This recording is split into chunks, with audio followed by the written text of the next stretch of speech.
తాకట్లో ఉన్న బంగారాన్ని విడిపించి ఆ రోజున మార్కెట్ ధర కట్టి మిగిలిన డబ్బును మీకు అందిస్తుంది కొమ్మూరి గోల్డ్.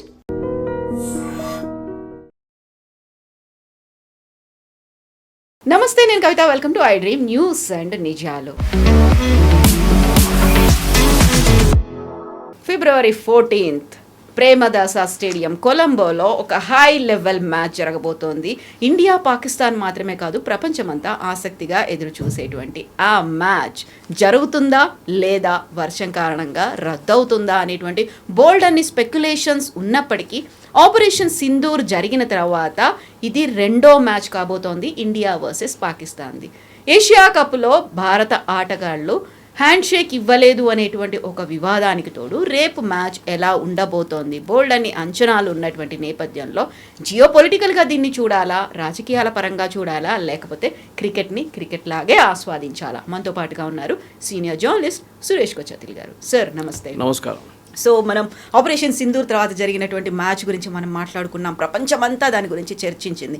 బట్ రేపటి మ్యాచ్ ఉంటుందా లేదా, బోల్డ్ అంత స్పెక్యులేషన్స్, సస్పెన్స్, థ్రెటనింగ్, బ్లాక్మెయిల్, ఇవన్నిటి తర్వాత రేపు ఫైనల్గా మ్యాచ్ ప్రేమదాస స్టేడియం కొలంబోలో జరగబోతోందని. బట్ వర్షం వల్ల అవుతుందా లేదా అనేటువంటి డౌట్ఫుల్నెస్ ఉన్నప్పటికి కూడా మీ టేక్ ఏంటి ఈ మ్యాచ్ మీద? I think India Pakistan match kabaddi match ఉంటే కూడా ఇంతే టెన్షన్ ఉంటుంది. అది ఏదైనా ఉండే, హాకీ ఉంటే అంతే ఉంటుంది. హాకీ అట్లీస్ట్ క్రికెట్తో ఈక్వేట్ చేయొచ్చు. కబడ్డీ లాంటి మ్యాచ్ కూడా ఇంత టెన్షన్ ఉంటుంది. దానికి ఒక ట్రెడిషనల్ రైవల్రీ ఉంది. ఇప్పటి నుంచి కాదు, 70s 80s నుంచి మొదలైన రైవల్రీ. మియందా టైంలో షార్జాలో నడిచిన మ్యాచ్ నాకు ఇప్పుడు కూడా గుర్తుంది. చేతన్ శర్మని 6 కొట్టినప్పుడు మొత్తం భారతదేశం ఏడ్చుకున్నారు ఆ రోజు. కానీ ఇప్పుడు ఏమైందంటే ఓవర్ ద ఇయర్స్ మన ఐసీసీలో మన పట్టు ఎక్కువైంది. ఇంటర్నేషనల్ క్రికెట్ కౌన్సిల్లో మెజారిటీ ఫండింగ్ భారతదేశం నుంచి వస్తుంది by way of satellite rights. మన దగ్గర నుంచి వెళ్ళే అడ్వర్టైజ్మెంట్స్లో మీరు ఏ క్రికెట్ మ్యాచ్ అయినా ఓపెన్ చేసి చూడండి, మన వైపు నుంచి అడ్వర్టైజ్మెంట్స్ ఎక్కువ ఉంటుంది. In stadium advertising, television advertising పక్కన పెట్టచ్చు. సో ఇప్పుడు ఎట్లయిపోయిందంటే జగన్మోహన్ దాల్మియా, శరద్ పవార్, చాలామంది ఐసీసీ చీఫ్గా ఉన్నప్పుడు చాలా కంట్రోల్ మెయింటైన్ చేసుకున్నారు భారతదేశం కోసం. మనం డిక్టేట్ చేసిందే వాళ్ళు వింటారన్నమాట. అది ఎప్పుడు అట్లనే ఉంది. అది దాని నుంచి ఇప్పుడు జయషా వచ్చిన తర్వాత కూడా పాకిస్తాన్ ఒక బ్లాక్మెయిల్ గేమ్ ట్రై చేశారు మనతో ఆడడానికి. మనందరూ తెలిసిందే బంగ్లాదేశ్కి ఒక ప్రాబ్లం ఉంటే భారతదేశంలో ఆడడానికి, విచ్ ఈజ్ అండర్స్టాండబుల్. కానీ వాళ్ళ వైపు నుంచి డైలీ 800 మంది మన కన్సులేట్ కానీ మన ఎంబసీలో దాఖాలకు వెళ్ళి మెడికల్ వీసాలు తీసుకుంటారు భారతదేశానికి రావడానికి. ఎన్నో సంవత్సరాల నుంచి నడుస్తుంది, ఇప్పుడు కూడా నడుస్తుంది. అప్పుడు వాళ్ళకి ఏం ప్రాబ్లం లేదు, కానీ క్రికెట్ టీంకి రావడానికి ప్రాబ్లం ఉంది. Okay, will still accept it.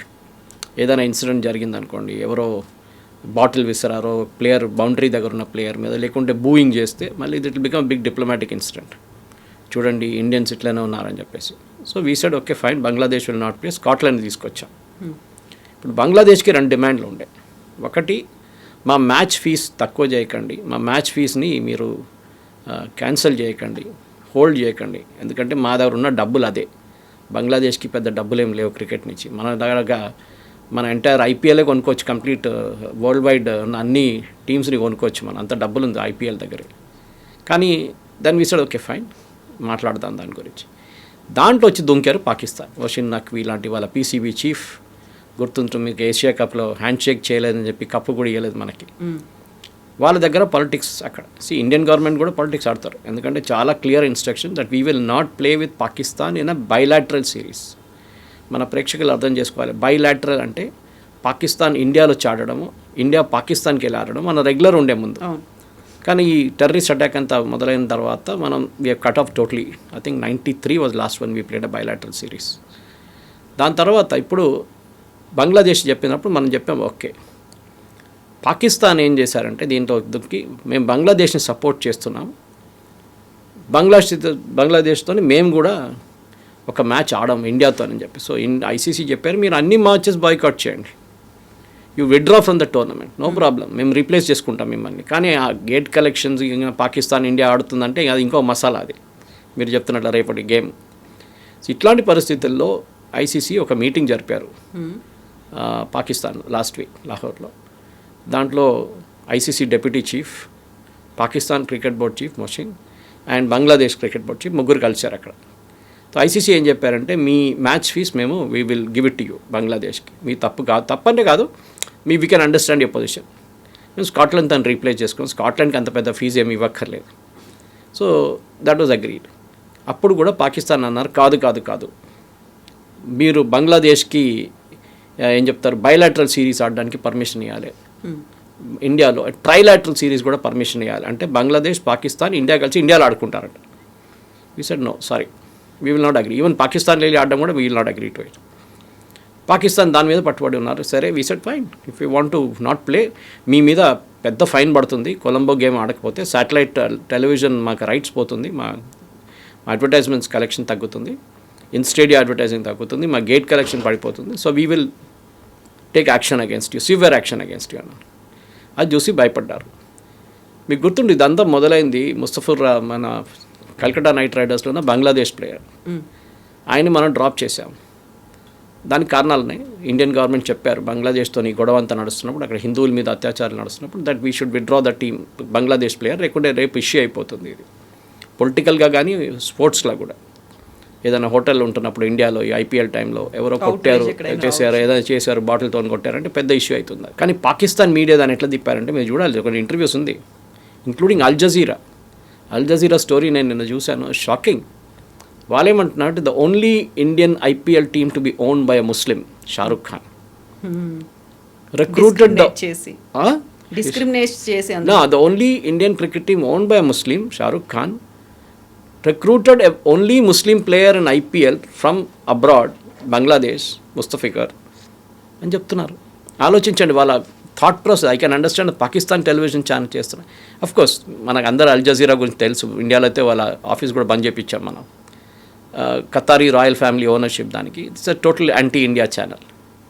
కానీ the point is, India Pakistan అనగానే పాలిటిక్స్ వస్తుంది డెఫినెట్గా. అది ఇప్పుడు కాదు, చాలా సంవత్సరాల నుంచి అదే నడుస్తుంది. కానీ పాకిస్తాన్కి ఇప్పుడు అర్థమైపోయింది. So they made U turn. వాళ్ళ యూటర్న్ ఏంటంటే బంగ్లాదేశ్కి ఫీజు ఇస్తున్నారు. బంగ్లాదేశ్లోని నెక్స్ట్ ఒక ఐసీసీ టోర్నమెంట్ ఉంది 29-30లో, అది అగ్రీ చేశారని చెప్పి. అంతే కదా, అది ఫస్టే ఐసీసీ అగ్రీ చేశారు యాక్చువల్లీ. దానికన్నా ఒక వారం ముందు ICC had issued a press note saying that we accept these two demands. మళ్ళీ దానికోసం మీటింగ్ ఎందుకు పాకిస్తాన్లో నడిపించారు? కావాలండి డ్రామా చేశారు. ఎందుకంటే వాళ్ళ ప్రజలకు చూపించాల్సిందంటే, look we won it for Bangladesh, మేము బంగ్లాదేశ్ కోసం నిలబడ్డాం, మేము గెలుచుకున్నాం, ఆల్రెడీ ఐసీసీ అగ్రీ చేశారు, మీరేం చేయలేదు. ఇది అయిన తర్వాత కూడా పాకిస్తాన్ క్రికెట్ బోర్డ్ చీఫ్ ఏమన్నారంటే, మేము షబాజ్ షరీఫ్ దగ్గర we have to take concurrence from him, political clearance తీసుకోవాలి. అక్కడున్న కామెంటేటర్స్ కూడా అన్నారు, షబాజ్ షరీఫ్ ఏం చేస్తాడు, అసీం మునీర్ దగ్గర అడుగుతాడు. అసీం మునీర్ గవర్నమెంట్ నడిపిస్తున్నాడు. అసీం మునీర్ ఎస్ అంటే ఎస్ అంటారు, నో అంటే నో అంటారు. But end of the day వాళ్ళకి తెలిసిపోయింది కోట్ల నష్టం రాబోతుంది ఈ మ్యాచ్ ఆడకపోతే. So finally the match is happening 15వ తారీఖు రేపు ప్రేమదాస స్టేడియం కొలంబోలో. సో ఇప్పుడు చూడాల్సింది ఏంటంటే, ఎప్పుడైనా ఆ 13-3 అడ్వాంటేజ్, ఇండియాకు ఉన్న అడ్వాంటేజ్ 13 మ్యాచెస్ వర్సెస్ 3 గెలిచిన మ్యాచ్లు, 14-3 అవుతుందా లేకుంటే 13-4 అవుతుందా అని డిస్కషన్ ఇవాళ పొద్దున్న నుంచి నడుస్తుంది చాలా మటుకు ఛానల్స్లో. ప్రేమదాస స్టేడియంలో ఉన్న టెక్నికాలిటీస్ కానీ, మనకి రావాల్సిన ప్లేయర్ ఎవరెవరు సెలెక్షన్ ఉంటుందో దాని గురించి డిస్కషన్ కూడా నడుస్తుంది. సో వీఆర్ టు సీ ఇప్పుడు సెలెక్షన్గా వాషింగ్టన్ సుందర్ని తీసుకొస్తారో, సంజు శాంసన్ని డ్రాప్ చేస్తారో, Abhishek Sharma who is not fit ఆయన్ని మన టీంలో తీసుకొస్తారని డిస్కషన్ ఇంకా నడుస్తుంది అన్నమాట. So very first time Rohit Sharma లేడు, విరాట్ కోహ్లీ లేడు, సూర్యకుమార్ యాదవ్ ఆయన లీడ్ రోల్ ప్లే చేస్తున్నాడు, కెప్టెన్గా ముందు నడిపిస్తున్నాడు. గతంలోనే జరిగినటువంటి ఏషియా కప్ మ్యాచ్లో అయితే మన హ్యాండ్ షేక్ చేయలేదు, బట్ ఇండియా గెలిచింది. దాని మీద పెద్ద అవుట్రేజ్ అనేది వచ్చింది, అంతా ప్రపంచం అంతా మాట్లాడుకుంది, మనం బ్లాక్ రిబ్బన్స్ కట్టుకొని వెళ్ళాము. ఇవన్నిటి తర్వాత ఒక హై వోల్టేజ్ మ్యాచ్. అంటే ప్రతిసారి అనేది రాజకీయాలు ఎందుకు చేస్తారు, ఒక క్రికెట్ని క్రికెట్లా చూడండి, ఒక స్పోర్టివ్ స్పిరిట్ చూపించండి అని. నిజంగా క్రికెట్ని క్రికెట్లాగా చూపించేటువంటి పరిస్థితులు ఉన్నాయంటారా?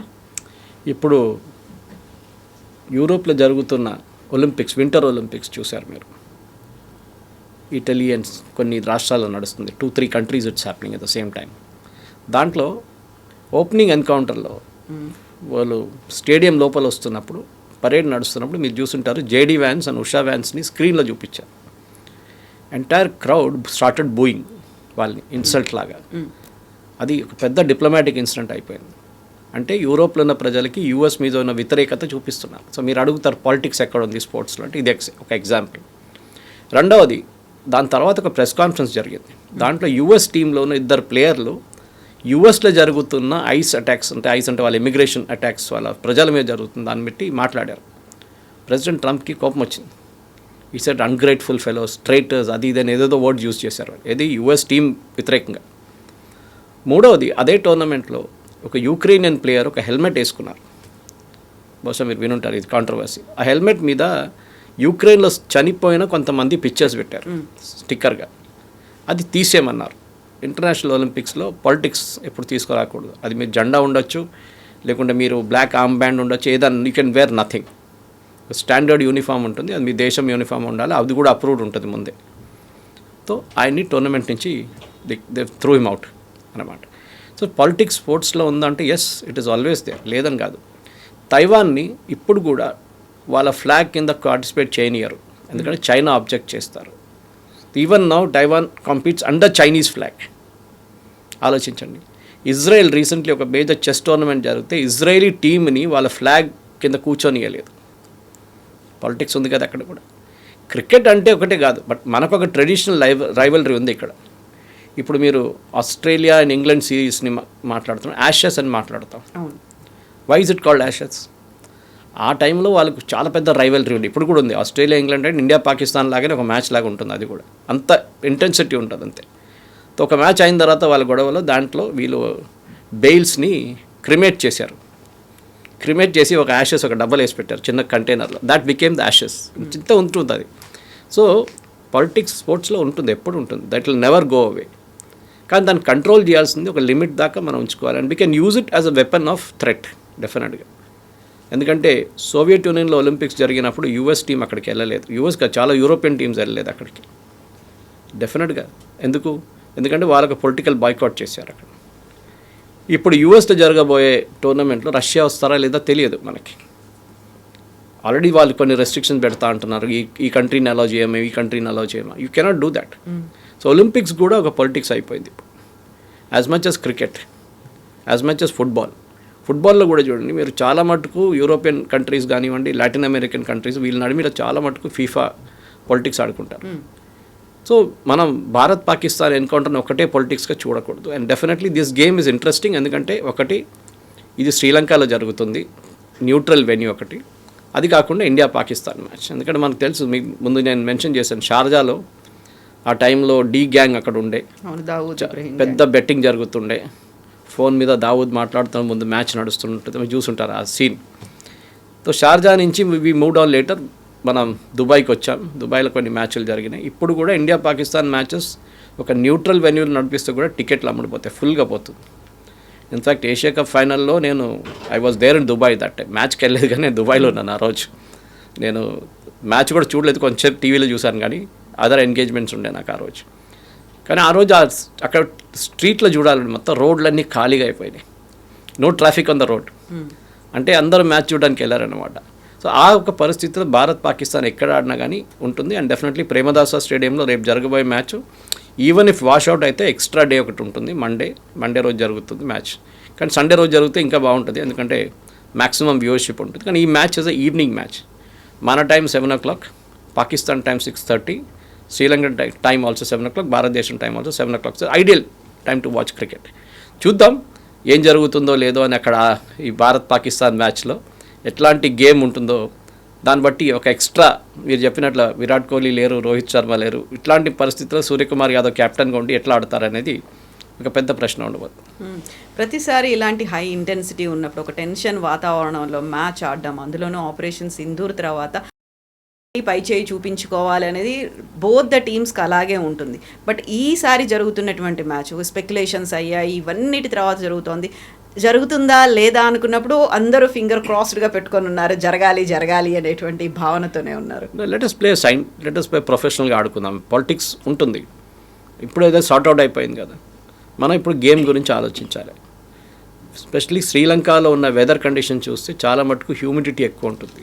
మనం వైజాగ్ వైపు, ముంబై వైపు, చెన్నైలో ఆడిన మ్యాచ్లు, హైదరాబాద్లో లేకుంటే ఫర్ ఎగ్జాంపుల్ ఢిల్లీలో ఆడిన మ్యాచ్లు అంత డ్యూ అంత ఉండదు, ఎక్కువ హ్యూమిడిటీ ఉండదు.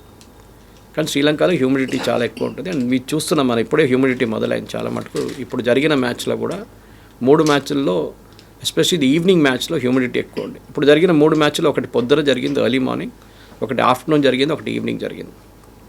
సో డెఫినెట్గా దీని రిజల్ట్ మనం చూడాల్సిందే ఏం జరగబోతుంది అనేది. బట్ ఇండియన్ టీంలో కొన్ని మార్పులు రావచ్చు అంటున్నారు. I'm not a professional cricketer or commentator, కానీ నాకు తెలిసిన ఎస్ డెఫినెట్గా.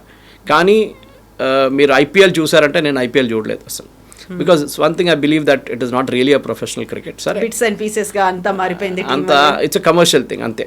మన రోమన్ గ్లాడియేటర్స్ లాగా ఉంటుందన్నమాట. మనం రోమ్లో పెద్ద స్టేడియం ఉంటుంది, కొలిసియం ఉంటుండే, దాంట్లో ఇద్దరు నడిమిట్లో కొట్టుకుంటారు, ఒకరినొకరు చంపేసుకుంటారు. సో చూడడానికి ఒక వేలాది మంది వస్తారనమాట. It's just something like that in IPL. Okay, దాని నుంచి చాలామంది డబ్బులు వచ్చాయి, చాలామందికి ఇంకొక స్టేజ్లో పర్ఫామ్ చేయడానికి వాళ్ళకి ఆపర్చునిటీ వచ్చింది ఇంటర్నేషనల్ లెవెల్లో. కానీ మనం ఇక్కడ చూసేది ఏంటంటే అందరూ cricketers and including Sunil Gavaskar comment చేసేది ఏంటంటే ముగ్గురు మార్పుల గురించి మాట్లాడుతున్నారు. Of course we have to play 2 or 3 spinners అని ఒక డిస్కషన్ నడుస్తుంది. శ్రీలంకలో ఉన్న pitches are slow pitches, especially Premadasa స్టేడియంలో ఉన్న పిచ్లో ఇప్పుడు జరిగిన 3 మ్యాచ్లో కూడా రన్స్ ఎక్కువ లేదు.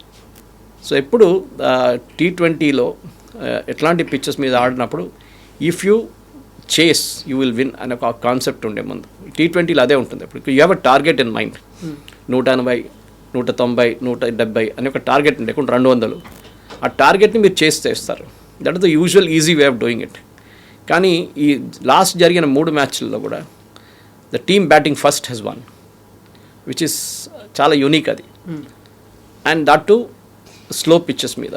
అండ్ దీంట్లో మన ప్రొఫెషనల్ అడ్వైజ్ ఏంటంటే వీళ్ళందరూ అనేది they are all telling our cricket team and Gautam గంభీర్కి ఏం చెప్తున్నా అంటే మీరు ఎవరిని తీసుకోవాలి. సంజు శాంసన్ మీద చాలా ప్రెషర్ ఉంది. లాస్ట్ మ్యాచ్ ఆల్సో ఆయన 5 or I think 6 or 7 balls he scored very well. దాని తర్వాత he got out. కన్సిస్టెన్సీ లేదు. ఆయన గురించి ఈవెన్ సూర్యకుమార్ యాదవ్ కామెంట్ చేశారు, సంజు శాంసన్కి ఆపర్చునిటీస్ ఇస్తున్నాం కానీ ఎన్ని రోజులు ఇస్తామని చెప్పేసి. ఆయన మీద చాలా ప్రెషర్ ఉంది. కవిత గారు ఇక్కడున్న ప్రేక్షకులకు తెలియదు కానీ కేరళలో మీడియా ఆయన వెంట పడతారు. Kerala media is putting lot of pressure on Sanju Samson. In fact నేను ఎప్పుడు వాళ్ళ మీద ట్విట్టర్లో వెళ్ళి కంప్లైంట్ చేస్తాను ఈ ఛానల్స్ వ్యతిరేకంగా. వాళ్ళు ఏమంటారంటే సంజు శాంసన్ ద మలయాళీ క్రికెటర్. నేను చెప్పాను he cannot be called Malayali cricketer, is an Indian cricketer from Kerala, no problem, అట్లా చెప్పుకోవచ్చు మీరు. కానీ మలయాళీ తారం అంటారు మా దాంట్లో. It is not correct. దాంతో ఏమవుతుందంటే ఆయన మీద చాలా ప్రెషర్ ఉంది. పర్ఫామ్ చేసిన రోజు ఆయన్ని ఆ చెట్టు మీద ఎక్కించేస్తారు, ఆకాశాన్ని ఎత్తి నెక్స్ట్ డే కింద పడేస్తారు, ఏ రోజు అవుట్ అయిపోతారు. That cannot be. సో ఆయన is looking more at the television sets and more at the Kerala media. అక్కడ మా పేరెంట్స్ ఉంటారు, అక్కడ మా ఫ్యామిలీ ఉంటారు, వాళ్ళ మీద మన ముందే ఇండియాలో కొన్ని క్రికెటర్స్ ఇంటి మీద దాడి చేసిన మీకు గుర్తుంటుంది, రాల్ విసర్, అట్లా మా ఇంట్లో కూడా జరుగుతుందని ఒక భయం ఉంది ఆయన. So is playing under lot of pressure. అది కాకుండా మనం చూస్తే అభిషేక్ శర్మకి వాజ్ నాట్ వెల్. సో నిన్న బౌరియా మజుందార్ వాస్ అని మన famous cricket commentator cum lot of other commentator, కానీ క్రికెట్ గురించి ఎక్కువ మాట్లాడతారు. బౌరియా అన్నారు శ్రీలంకలో ఇదే పరిస్థితిలో Sunil Gavaskar was it Sri Lanka somewhere else, ఆయనకి ఐ థింక్ 2003లో జరిగిన ఒక గేమ్లో ఆయనకి డైరియా వచ్చింది సచిన్ టెండూల్కర్కి. Could not even stand, medicine తీసుకున్నా కానీ ఆగట్లేదు. సో లాస్ట్లో when he went to bat he put tissues in his underwear and went to bat. ఆలోచించండి కమిట్మెంట్. టిష్యూస్ పెట్టి సెటప్ పెద్ద టిష్యూస్ పెట్టి 20-30 టిష్యూస్ పెట్టి బ్యాటింగ్కి వెళ్ళారంట. సో ఈ was suggesting to Abhishek Sharma you do the same thing. Commitment అంటే అది. నాకు డైరియా ఉంది, నాకు ప్రాబ్లం ఉంది, నాకు స్టమక్ అప్సెట్ అయింది, sorry you have given 2-3 days rest. ఎందుకంటే నెక్స్ట్ మ్యాచ్ ఇండియాకు ఉన్నది I think somewhere it's around the 22nd Super 8లో. సో దానికి టైం ఉంది రెస్ట్ తీసుకోవడానికి కూడా దాని తర్వాత, ఈ మ్యాచ్ అయిన తర్వాత. Anyway the team management final decisions ఉంటుంది. వాషింగ్టన్ సుందర్ని తీసుకోవాలన్నా as a bowler, that also because at batting number 8 పొజిషన్లో ఆయన బాగా బ్యాట్ చేస్తారు. So that is also possible, ఆ మార్పు రావచ్చు. కానీ ఇదంతా చూస్తున్నప్పుడు మనకేం అర్థమవుతుందంటే ఇండియా పాకిస్తాన్ మ్యాచ్లో పాకిస్తాన్ వైపు నుంచి ఏం జరగబోతుంది. ఎందుకంటే మనం చూస్తున్నాం పాకిస్తాన్లో ఒక బౌలర్ ఉన్నారు తారీఖ్ అంటారు ఆయన ఇండియాలో. హీజ్ అట్ 29 యాక్చువల్లీ, ప్రతి ఓల్డ్ ఫర్ హిస్ ఏజ్. క్రికెట్లో యూజువలీ 18-16-18లో మనం చూసాం, 14లో కూడా మనం సెంచరీ కొట్టారు అప్పుడు. So it is possible. కానీ ఈయన స్టార్ట్ యాక్షన్ ఒకటి ఉంటుంది, ఆగి బౌల్ చేస్తారు. సో కానీ క్రికెట్ అని గవాస్కర్ గారు చెప్పారు, అది క్రికెట్ పార్లెన్స్లో it is not a violation of law. Bowling run up start చేసినప్పుడు నడిమిట్లు ఆగకూడదని ఎక్కడ రాయలేదు. అండ్ ఇదే action I think Ashwin has also got it, same action. And Kedar Jadhav కూడా ఇదే యాక్షన్ ఉంది.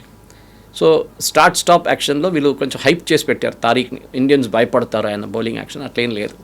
We can play him major issue అని చెప్తున్నారు అందరూ అనమాట. షదాబ్ పాకిస్తాన్ వైపు నుంచి is a very ordinary bowler, that is what the analysis is. Abrar ఇండియాకి యాక్చువల్లీ ఆయన గురించి ఏషియా కప్లో ట్యాకిల్ చేసుకున్నారు ఆయన్ని, they know how to handle him అబ్రార్ని. ఇట్లా ఉన్నప్పుడు పాకిస్తాన్ వైపు నుంచి కూడా వాళ్ళ bowling lineup is some not weak కొంచెం, కానీ వాళ్ళ బ్యాటింగ్ లైనప్ కూడా స్ట్రాంగ్ ఉందంటే అది కూడా లేదు. ఎందుకంటే వాళ్ళు ఒక్క మ్యాచ్ చాలా నేరోగా గెలిచారు, మీకు గుర్తుంటుంది, one a very narrow margin 18 runs ఎంతో. సో 2 స్పిన్నర్లో 3 స్పిన్నర్లో ఇది మనం చూడాల్సింది మన వైపు నుంచి. అండ్ డెఫినెట్లీ భారతదేశానికి పాకిస్తాన్ ఆడినప్పుడు ప్లేయర్స్ మీద కూడా చాలా ప్రెషర్ ఉంటుంది. 4,500 వర్త్ విలువైనటువంటి మ్యాచ్గా దీన్ని లెక్కలతో తెలుస్తుంది. అటు యాడ్ ప్రమోషన్స్ కావచ్చు, లేకుంటే ఎండార్స్మెంట్స్ కావచ్చు, లేకపోతే టికెట్స్ కావచ్చు, అక్కడ ఉన్నటువంటి హోటల్స్ ఇవన్నీ కలిపితే 4,500 crore rupees అవుతోంది అనేది. హై ఎక్స్పెక్టేషన్స్ ఎంత ఉన్నాయో, హై ఇంటెన్సిటీ అనేది కనిపిస్తుంది, హై వోల్టేజ్ మ్యాచ్ అనేది కనిపిస్తుంది. వాట్ ఇఫ్ జరగట్లేదు అంటే ఉండేటువంటి డిసప్పాయింట్మెంట్స్, ఎవరు కొంచెం రిలీఫ్ ఫీల్ అవుతారో, ఎవరు అంత టెన్స్డ్గా ఫీల్ అవుతారు అనుకుంటున్నారు మీరు? మ్యాచ్ క్యాన్సిల్ అయితే కాదు, ఇట్ మైట్ గెట్ 20 overs కదా, 40 overs అయిపోతుంది, కొంచెం తగ్గొచ్చేమో. లేట్ నైట్ అయితే కూడా లైట్లు ఆన్ ఉంటాయి, మ్యాచ్లో ఆడుకోవచ్చు, ప్రాబ్లం లేదు. లేకుంటే నెక్స్ట్ డే ఉంది, రిజర్వ్ డే ఉంది కదా, రిజర్వ్ డేలో ఆడుకుంటారు, మ్యాచ్ రిజల్ట్ ఉంటుంది. కానీ బుకింగ్ చేసుకున్న వాళ్ళు కొంతమంది ఇమీడియట్ ఫ్లైట్ బుక్ చేసుకుని ఉంటారు next day morning, that is Monday మార్నింగ్కి తిరిగి రావడానికి. In fact Boria Majumdar and others were saying శ్రీలంకలో ఎంతమందిని ఎక్స్ట్రా ఇమిగ్రేషన్ కౌంటర్లో పెట్టారు, 30, 40, 50 మందిని ఒక్కొక్క ఇమిగ్రేషన్ కౌంటర్లో పెట్టారంట వాళ్ళ స్టాఫ్ని హ్యాండిల్ చేసుకోవడానికి, లైన్స్ హ్యాండిల్ చేయడానికి. అండ్ 20 minutesలో క్లియర్ చేసుకున్నారంట, అంత క్రౌడ్ ఉందంట. ప్రతి హోటల్ ఇస్ ఫుల్, క్యాబులు దొరకట్లేదంట అక్కడ. ఎయిర్పోర్ట్ నుంచి there are no cabs available. లాస్ట్లో Boria saying I asked tuk guy last, అంటే మన దగ్గర ఆటో అని చెప్తాను. వాడిని కూడా అడిగాను, వాడు అన్నా అంటే నేను తీసుకెళ్తాను, నాకు టికెట్ ఇవ్వండి, నేను మిమ్మల్ని తీసుకెళ్తాను అని చెప్పాను. సో ఆ ఒక సిచ్యువేషన్కి వచ్చేసింది మ్యాచ్ అనమాట. Yes, it will be a good match. నేను అనుకుంటాను ఎక్స్ట్రా ప్రెషర్ ప్లేయర్స్ మీద పెట్టకూడదు, కానీ ఉంటుంది. మనం ఎంత చెప్పినా కానీ మన డ్రాయింగ్ రూమ్లో కూర్చొని మన ఇండియన్స్కి ఒక హ్యాబిట్ ఉంది, నరేంద్ర మోదీ దగ్గర చెప్తాం ఎలక్షన్ ఎట్లా గెలవాలని, ఆయనకు అడ్వైస్ ఇస్తాం మనం. మహేందర్ సింగ్ ధోనీని ఐపీఎల్ మ్యాచ్ చూసుకుంటా బ్యాటింగ్ ఎట్లా చేయాలని మన వాళ్ళు చెప్తారు drawing room. We're drawing room experts. వార్ ఎలా చేయాలో కూడా అది కూడా చెప్తాం, ఆపరేషన్ సింధూర్ ఎట్లా. You're right. సో ఇప్పుడు జరిగిన 3 గేమ్స్లో కూడా నేను చెప్పాను చూడండి, ప్రేమదాస స్టేడియంలో నడిచింది, ద టీమ్ బ్యాటింగ్ ఫస్ట్ గెలిచారు. అది చూసినప్పుడు winnowing the toss will be very crucial. So Suryakumar Yadav, నాకు ఆయన స్ట్రైక్ రేట్ తెలియదు టాస్లో ఎట్లా ఉందనేది, పర్మిటేషన్ కాంబినేషన్లో టాస్ గెలుస్తారా లేదా అనేది. ఎస్, ఇదొక ఈవినింగ్ గేమ్ ఉంటుంది, so that is another added advantage and disadvantage also. ఎందుకంటే పవర్ ప్లే చాలా క్రూషియల్ ఉండబోతుంది. You have to hit the first power ప్లేలో, ఎందుకంటే స్లో వికెట్స్లో ఏమవుతుందంటే ball will come very slow on to the bat. So మీరు ఆ పవర్ ప్లే టైంలో బాల్ సాఫ్ట్ టైం ముందు మీరు కొట్టడం మొదలు పెట్టాలి. మిడిల్ ఓవర్స్లో you have to slow down, వికెట్లు చేతిలో ఉంచుకొని last 8 overs you start hitting. That's a usual strategy T20 గేమ్స్లో మనం చూసుకుంటూ వస్తున్నాం అనమాట. సో పవర్ ప్లే చాలా క్రూషియల్ ఉండబోతుంది. ఇంకోటి ఏంటంటే అదొక పెద్ద ground, boundaries are very huge. So మీరు స్పిన్నర్స్ వచ్చినప్పుడు వాళ్ళని కొట్టడానికి ట్రై చేస్తే you will get out. It happen to Sanju Samson the other day. So you should, slow బౌలర్స్కి అడ్వాంటేజ్ ఉంటుంది, స్పిన్నర్స్కి అడ్వాంటేజ్ ఉంటుంది. అట్ ద సేమ్ టైం మీరు వాళ్ళని కొట్టడానికి ట్రై చేస్తే ఇట్లాంటి స్టేడియంలో పట్టుబడతారు. సో పవర్ ప్లేలోనే కొట్టాల్సి వస్తుంది వీళ్ళని. You cannot hit during the middle overs. So middle ఓవర్స్లో కన్సాలిడేట్ చేసుకోవాల్సి వస్తుంది. అండ్ పాకిస్తాన్ వైపు నుంచి చూస్తే కూడా వాళ్ళ వైపు బాబర్ ఆజం కానీ ఇట్లాంటి వాళ్ళు ఉన్నారు, వెరీ స్లో స్కోరర్స్. మనం చూసాం last match, I think some match score 24 runs in 23 balls. Too slow. ఒక T20కి అంతా it's criminal thing to do that అనమాట. సరే చూద్దాం ఇది ఎట్లా జరుగుతుందో ఈ మ్యాచ్. కానీ I think it be interesting, ఎందుకంటే మన దగ్గర ఉన్న స్పిన్నర్స్ కానీ వాళ్ళ వైపు కూడా స్పిన్నర్స్ ఉన్నారు. So it can be both ways. So ఇది ఇంకొక పండగలా ఉంది. శివరాత్రిని ఎలాగ సెలబ్రేట్ చేసుకుంటున్నాం మనం, ఆ జాగరణ అనేది నైట్ అంతా ఉంటుంది. ఒకవేళ ఇఫ్ దిస్ గోస్ కొంచెం డిలే అయింది అంటే జాగరణ కూడా. ఎందుకంటే మన దగ్గర స్లో బౌలర్స్ అనే ఒకటే కాదు, even other bowlers can do. Shivam Dube can do very well, Arshdeep can bowl, Bumrah can bowl well, వీళ్ళందరూ ఉన్నారు. సో వాషింగ్టన్ సుందర్ తీసుకుంటారా లేదని ముందు నేను మెన్షన్ చేశాను చూడండి. It's all possibilities are there అన్నమాట. కానీ చూడాలి, ఎందుకంటే of course high scoring match ఉండకపోవచ్చు, కానీ even if the score 170 it's a good match. 180, 185 కొడితే ఛాలెంజింగ్, అండ్ 200 కొడితే బోనస్ డెఫినెట్లీ. చూద్దాం ఏం జరుగుతుంది. Yes sir, thank you so much. Thank you very much. నిజంగా ప్రస్తుతం ఉన్నటువంటి సమాజం దేనికి ప్రయారిటీ ఇస్తుంది? ఆర్థిక సంబంధాల చుట్టూ మాత్రమే తిరుగుతోంది. మళ్ళీ ఎన్నికలంగానే చాలా విరక్తి కలుగుతున్నాం. మంచి అనిపిస్తుంది కదా, లేడీస్ కూడా ఛాలెంజింగ్ జాబ్స్ చేసినప్పుడు చాలా బాగుంటుంది.